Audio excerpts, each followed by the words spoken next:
Hi guys, आज की इस वीडियो में बात करेंगे स्टडी टिप्स के बारे में जो कि यूपीएससी की स्टडी टिप्स हैं। तो एंड हाँ, थैंक यू फॉर मेरी जो प्रीवियस वीडियोस थी उसमें अच्छा सपोर्ट्स देने के लिए।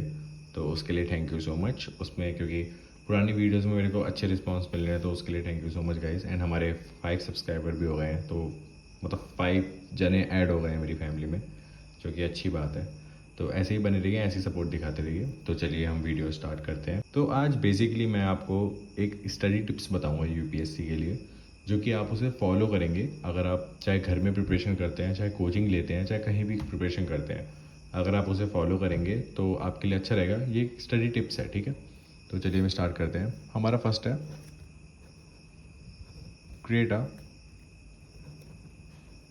Study plan.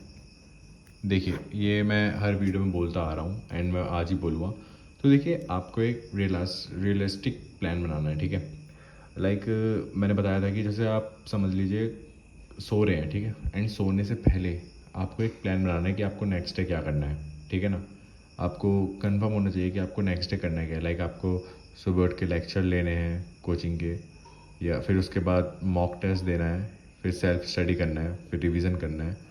तो ये आपका एक प्लान होना चाहिए, ठीक है। जैसे मैं ऐसे फॉलो करता हूँ, मैं प्लान बनाता हूँ हर दिन। एंड मेरा वाइट बोर्ड है, उसमें मैं एक प्लान बनाता हूँ। सबसे बढ़िया बता रहा हूँ आपको, सबसे बढ़िया टिप, आपको एक वाइट बोर्ड ले लेना है एंड उसमें जाके अपने ब्लू मार्कर हो चाहे ब्लैक मार्कर हो, कोई भी मार्कर हो, उससे वहाँ पे लिखना है, ठीक है ना। एंड डस्टर ले लीजिए। आप हर दिन रेस करते रहिए उसे। जब पूरा टारगेट फिक्स वो हो जाएगा आपका पूरा, तो आप उसे रेस करते रहिए। सबसे बेस्ट है आप एक वाइट बोर्ड ले लीजिए, कोई सा भी ले लीजिए, नॉर्मल छोटा सा। मेरे पास छोटा सा रखा था, मैं उसे फॉलो करता हूँ। पेपर वेस्ट भी नहीं होंगे आपके एंड कुछ भी नहीं। आप बोर्ड में लिखते रहिए कि जैसे आज लेक्चर लेना है, फिर मॉक टेस्ट देना है, फिर सेल्फ स्टडी करनी है, फिर रिवीजन करना है। देन फिर आपका ये हो गया, फिर मिटा दीजिए कि आज लेक्चर में क्या पढ़ा, वो सब सब होता रहेगा उसमें। तो एक स्टडी प्लान होना चाहिए, ठीक है, जो रियलिस्टिक होना चाहिए। अब सेकंड हम बात करते हैं अंडरस्टैंड द सिलेबस, ठीक है। तो देखिए, अब मेरे को किसी ने क्वेश्चन में पूछा था, मतलब कमेंट्स में पूछा था कि प्रीवियस वो प्रीलिम्स का देखूं या मेंस का देखूं सिलेबस। तो मेरा मानना यही है कि आप मेंस का कवर कीजिए।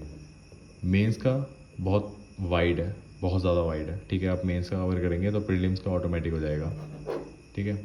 मेंस के साथ ही प्रीलिम्स की तैयारी होती है। कभी ऐसा मत करना कि प्रीलिम्स की आप अलग कर रहे हैं फिर मेंस की कर रहे हैं, फिर इंटरव्यू छोड़िए, इन इसकी अलग इसकी अलग। देखिए, मेंस की करेंगे, मेंस के साथ साथ प्रीलिम्स की होती है, ठीक है ना। ये आप दिमाग में डाल लीजिए, ठीक है। हाँ, बस सी सेट की अलग होती है। सी सेट की वो बात की बात है। पहले आपको ये प्रिपेयर करना है, ठीक है। तो आपको पहले ना सिलेबस होना चाहिए, आपको सिलेबस पता होना चाहिए। ये टिप बहुत, रुकिए मैं आपको स्टाइल दिखा रहा हूँ। तो ये प्लीज़ फॉलो करना है इसे, ठीक है ना। तो ठीक है, आपको एक सिलेबस पता होना चाहिए यूपीएससी का कि क्या क्या है उसमें।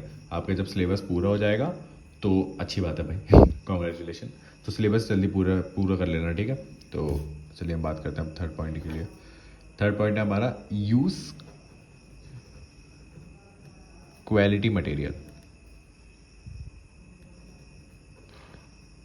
स्टडी।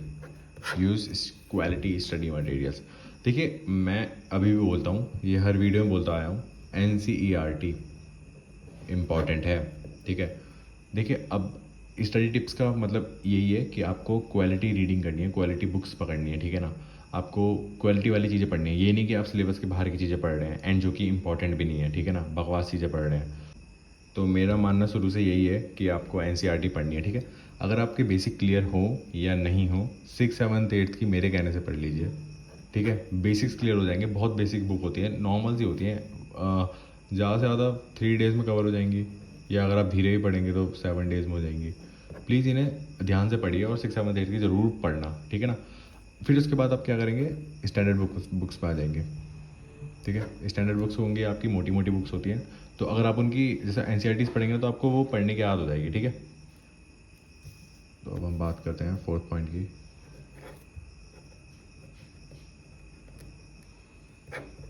Make notes. तो अब आपको क्या करना है, आपको नोट्स बनाने हैं। लाइक देखिए, अगर देखिए क्या करना है, जैसे आपने स्टैंडर्ड बुक्स ली, ठीक है। अब स्टैंडर्ड बुक्स लेंगे आप और PYQ लेंगे एंड सिलेबस लेंगे। आप सिलेबस कवर करते जा रहे हैं, ठीक है। एंड जो PYQs होते हैं उनने देखेंगे कि क्या क्या पूछा जा रहा है, ठीक है। उससे रिलेटेड वहाँ पे नोट्स बनाएंगे आप। और नोट्स ज़्यादा बड़े नहीं बनाने। नोट्स का मतलब ये नहीं होता कि आप एक दोबारा से एक बड़ी बुक लिख दें, तो ठीक है ना। नोट्स का मतलब वो नहीं होता कि आप बड़ी सी बुक लिख दें, ठीक है। आप जो बड़ी बुक्स होती हैं उनको समझ लीजिए, जैसे कोई बुक्स है वो है 800 पेज की, ठीक है। लाइक मैं लक्ष्मीकांत की बात कर लूँ, ठीक है। अगर वो इतनी मोटी बुक है ना, तो आप पूरी लक्ष्मीकांत 20 पेज में कवर कर दो। नोट्स का मतलब ये होता है, ठीक है ना। तो यही है, नोट्स बनाओ और कॉन्साइज नोट्स बनाओ, ठीक है ना। और शॉर्ट नोट्स बनाओ। शॉर्ट नोट्स ना बेसिकली मैं रिकमेंड करूँगा कि लाइक जैसे आपने ये वर्ड सुना होगा लाइक इंक्रीज। इंक्रीज तो जैसे ये इंक्रीज़ हो गया, ठीक है। अब हम इंक्रीज़ को यहाँ पे शॉर्ट फॉर्म में क्या लिख देंगे, ऊपर। एंड डिक्रीज़ लिखना होगा मेरे को तो मैं डिक्रीज़ कर दूँगा। वुमेन होगा तो मैं ऐसे कर दूँगा। मैन होगा तो मैं ऐसे कर दूँगा, ठीक है ना। तो ये मैं शॉर्ट नोट्स में लिख दूँगा। अब ये है कि मुझे रिवाइज़ करने में बहुत जल्दी बहुत ईजी हो जाएगा, सच बता रहा हूँ, बहुत ज़्यादा ईजी पड़ जाता है रिवाइज़ करने पे। तो मैं यही मानना है कि मेक नोट्स, तो नोट्स बनाओ, ठीक है ना।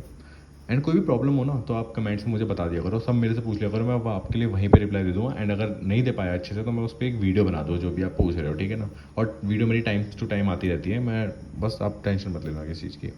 अब हम 5th पॉइंट के बारे में बात करते हैं, प्रैक्टिस आंसर राइटिंग, ठीक है। मैं थोड़ा तेज लिखता हूँ, ठीक है ना। अब क्या है ना, आपको आंसर राइटिंग की प्रैक्टिस करनी है। वो तब करनी है जब आपका मेंस का सिलेबस पूरा हो जाएगा, ठीक है। चलिए बाई चांस मेंस का सिलेबस पूरा नहीं होता और मैं एक वीडियो कह के आता हूँ, मतलब समझ लीजिए अभी जल्दी जल्दी में है आप, जल्दी में भी नहीं, मतलब आपका आराम आराम से सब चल रहा है, तो आपको प्रैक्टिस बताओ कैसे करनी है।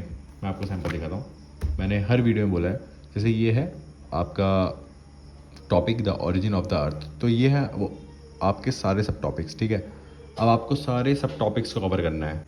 तो जैसे ही आपके सारे सब टॉपिक्स कवर हो जाते हैं, देन आप क्या करना, प्रैक्टिस करना क्वेश्चन आंसर्स की। लाइक जो भी होते हैं ना PYQs वगैरह, वो सॉल्व करना जब ये सब टॉपिक्स पूरे हो जाएंगे, ठीक है ना। आपकी क्या होगी, धीरे धीरे आदत बढ़ जाएगी प्रैक्टिस करने की। तो यही है practice answer writing. Regular practice करो, जब आपके टॉपिक कवर होते रहेंगे आप रेगुलर करते रहो।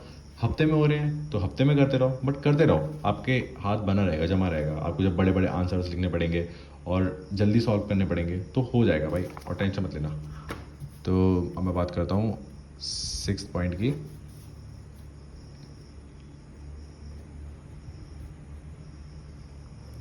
Take breaks. देखिए मैंने 10 to 12 आवर्स वाली वीडियो बनाई है, वो आप देख सकते हैं, वो मिल जाएगी आपको मेरे चैनल पे। तो देखिए क्या करना है, आप समझ लीजिए कुछ भी पढ़ने बैठते हैं, लाइक अब ऐसा तो है नहीं कि आप 3-4 घंटे लगातार पढ़ रहे हैं। लाइक आपका कोई टॉपिक है, जैसे मैंने बताया ये टॉपिक है, ये वाला टॉपिक है, ये 2 आवर्स का है, ठीक है। अब आप क्या करेंगे, लगातार 2 आवर्स तो बिल्कुल नहीं पढ़िए, मैं पहले कह रहा हूँ। अगर माहौल बन रहा है बहुत ज़्यादा अच्छा तो पढ़िए। अब देखिए क्या करिएगा ना, जैसे हमारे 2 आवर्स का टॉपिक है, तो आप क्या करेंगे, 1 आवर पढ़ा, 10 मिनट्स का ब्रेक ले लिया। ऐसे ही होता है। लोग बोलते हैं ना मैं 10-10 घंटे पढ़ता हूँ, 12 घंटे पढ़ता हूँ, 17 घंटे पढ़ता हूँ, 18 घंटे पढ़ता हूँ। 17-18 वाले तो बावले ही हैं। बाई चांस बोलते हैं कि मैं 12-14 घंटे पढ़ते हैं, तो वो ऐसे ही पढ़ते हैं, वो लगातार नहीं पढ़ते, बीच में ब्रेक लेते रहते हैं, जिससे कि आपका माइंड सही रहे, आप बैठ सकें देर तक, ठीक है ना। आपको कुछ पढ़ना है तो आप देर तक बैठ सकें, तो इसलिए बोलते हैं कि आप आराम आराम से पढ़िए, बीच में ब्रेक ले लेके पढ़िए, ठीक है ना। बहुत ज़्यादा सही रहता है। तो यही है कि टेक ब्रेक्स, बीच में ब्रेक लेते रहिए, ठीक है। और रेगुलरली ब्रेक लीजिए, ये नहीं कि मतलब कर दिया कि हाँ मतलब और ऐसा भी नहीं कि हर दिन ले लिया। अगर आपने किसी दिन 3-4 दिन के लिए ब्रेक हो जाता है ना, समझ लीजिए तो आपका वो सारा बिगड़ जाता है, पूरा प्लान वगैरह जो भी आपने स्टडी प्लान वगैरह बनाया होता है ना, वो सब बिगड़ जाता है, ठीक है ना। बर्नआउट होने लग जाता है दिमाग। तो इसलिए कह रहा हूँ कि टेक ब्रेक्स बीच में दीजिए 10-10 मिनट का। ये नहीं कि आपने आज पढ़ा तो कल नहीं पढ़ रहा, परसों नहीं पढ़ रहा, तो ऐसे तो बहुत बेकार हो जाएगा, ठीक है। अब हम 7th पॉइंट की बात करते हैं, स्टे मोटिवेट। देखिए अब आपका पहले ना वाई क्लियर होना चाहिए, जो कि हर वीडियो में सब बोलते हैं, मैं भी बोलता हूँ। वाई क्लियर होना चाहिए कि आपको ये करना क्यों है, ठीक है ना। मेरा वाई क्लियर था एंड मेरा वाई क्लियर है, मुझे करना क्यों है, ठीक है ना। तो आपका भी होना चाहिए, आपका वो गोल पूरा क्लियर होना चाहिए कि आप इस फील्ड में आए क्यों हैं, ठीक है ना। तो ये मेन बात है, ये भी स्टार वाली बात है, सारी स्टार है वैसे तो, बट ये मेरे लिए तो बहुत ज़्यादा बड़ी बात है, ठीक है ना। आपका वाई वगैरह सब क्लियर होना चाहिए कि आपको इस फील्ड में आए क्यों हैं, ठीक है ना।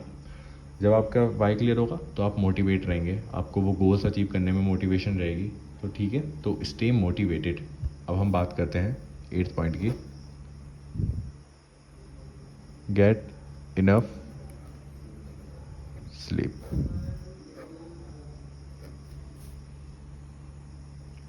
देखिए आपको क्या करना है ना, बहुत अच्छी नींद लेनी है। अब मैं ये नहीं कह रहा कि 10 घंटे सोते रहिए। देखिए आपको क्या है ना, जब आपको 10 से 12 घंटे पढ़ना है दिन में, तो देखिए आपको नींद तो बहुत अच्छी चाहिए। लाइक 7-8 घंटे तो चाहिए ही चाहिए। क्योंकि ना देखिए नींद जब अच्छी होगी ना, तो आप पूरे दिन एनर्जेटिक फील करेंगे। अगर आप क्या कहते हैं, आप समझ लीजिए 10 से 12 घंटे आपको पढ़ना है, एंड आप भयंकर रात के 3-3 बजे तक पढ़ रहे हैं, 4-4 बजे तक पढ़ रहे हैं, एंड सुबह उठ के आपने बोला कि मुझे भाई 7 बजे भी पढ़ना है, तो भाई वो 4-5 घंटे की नींद आपका पूरे 10 से 12 घंटे बिल्कुल नहीं निकाल पाएगी। आप हद से दिन में 4 घंटे पढ़ पाओगे, वो भी मुश्किल से मुश्किल, वो भी उसमें भी आप 10-15 ब्रेक लोगे मिनट के। तो इसलिए मेरा मानना है कि आपको अच्छी स्लीप लेनी चाहिए, ठीक है ना। ठीक है, एंड अब लास्ट पॉइंट के बारे में बात करता हूँ, जो कि है रिव्यू एंड रिवाइज। देखिए आपको रोज रोज रिव्यू लेना है एंड रोज रिवाइज करना है। लाइक जो भी आज चीज़ें पढ़ते हैं ना, ठीक है, समझ लीजिए मैंने आज पढ़ा ज्योग्राफी का कुछ पढ़ा, ठीक है, मैंने क्रस्ट वगैरह पढ़े, क्रस्ट वगैरह टाइप कुछ पढ़ा। तो मैं क्या करूँगा, मैं इसका जैसे समझ लीजिए सुबह लेक्चर लिया मैंने, ठीक है, शाम को सेल्फ स्टडी की जो जो सर ने पढ़ाया, एंड रात को मैं सोने से पहले रिवाइज कर लिया, ठीक है। ये देखिए मेरा मानना है, रात देखिए नाइट में मतलब रिवीजन सोने से पहले, एंड सुबह उठते ही जब आप पढ़ने बैठो तब न्यू लेक्चर स्टार्ट करने से पहले जो आपने रात पढ़ा, मतलब जो आपने कल पढ़ा उसका रिवीजन, ठीक है ना। तो ये है स्टार भाई। तो आपको ना रिवाइज ऐसे ही करना है कि जो आपने आज पढ़ा उसका रात में, एंड फिर जब आप कल न्यू लेक्चर लेने वाले होंगे तो उसकी जो आपने मतलब कल पढ़ा वो उस दिन रिवाइज करेंगे, ठीक है ना। तो रिवाइज रेगुलर करना है, ये नहीं कि आपने आज करा फिर 3-4 दिन बाद करा। देखिए 2 दिन का गैप ले सकते हैं, 2 दिन का गैप ले लेना, बट ये है कि रिवाइज रेगुलरली करना, ठीक है ना। लोग क्या करते हैं, आज पढ़ लेंगे, कल पढ़ लेंगे, सीरियस होकर 3 दिन पढ़ लेंगे, 3 दिन लगातार रिवाइज करेंगे, फिर बाद में उनकी पता नहीं डर लगने लग जाता है, क्या हो जाता है। तो इसलिए कहता था कि आप शॉर्ट नोट्स बना के रिवाइज करेंगे ना, बहुत सही रहेगा भाई, मेरा मान लो बहुत सही रहेगा, सच बता रहा हूँ। और डेडिकेशन से पढ़ना है, ये नहीं कि बस नॉर्मली हल्का सा पढ़ लिया, हाँ चलो भाई ठीक है, फिर रिवाइज करने बैठ गए, ऐसे नहीं होता, ठीक है ना। आपको रिव्यू एंड रिवाइज रेगुलरली करना है। तो यही है आज की वीडियो। तो आपको कुछ भी पूछना हो, जैसे मैंने आज आपके बारे में बताया, मतलब स्टडी टिप्स के बारे में बताया, create a study plan, understand the syllabus, use quality study material, make notes, practice, take break. कुछ भी अच्छा लगा हो ना, पहली बार तो सारे फॉलो करना, बट जो भी अच्छा लगा वो मेरे को कमेंट में बताना कि बेस्ट पॉइंट कौन सा था। बाकी आपकी कोई भी डाउट हो, कुछ भी हो, तो वो आप मुझे कमेंट्स में लिख देना, मैं सबके रिप्लाई देता हूँ। एंड अगर मैं बाई चांस रिप्लाई नहीं दे पाया, अगर बहुत ज़्यादा वीडियो ये वायरल हो गई या बहुत ज़्यादा लोगों ने कमेंट किया, तो मैं जिसका सिमिलर कमेंट होगा मैं उस पर एक वीडियो बना दूँगा। बाकी जो भी आपके डाउट है मैं उस पर एक वीडियो बना दूँगा, अगर मैं वहाँ कमेंट में क्लियर नहीं कर पाया, अगर मेरे को टाइम लगा सोचने में, ठीक है ना। मैं आपको सच बता रहा हूँ, मैं वीडियो बना दूँगा, आप टेंशन मत लेना किसी भी चीज़ की, तो ठीक है। बाकी सॉरी, इस पेन से लिखता हूँ, वो वाला बेकार था। बाकी ऑल द बेस्ट।